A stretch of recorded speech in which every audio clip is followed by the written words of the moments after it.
এটা ঠিকঠাক কালার তোমাকে বলতে হবে। এটা কি কালার? তারপরে কি কালার? হ্যাঁ, তারপরে তারপরে ঠিকঠাক লাগাও, ওটা হবে না। এটা কি কালার? Red colour. তারপরে না, ইংলিশে বলো।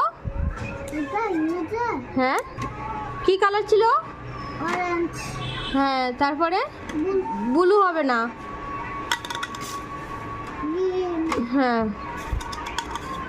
তারপরে হ্যাঁ, তারপরে এটা এটা কি কালার? ইয়েলো, হলুদ বাংলাতে। ওটা কি বলো তো? ওটা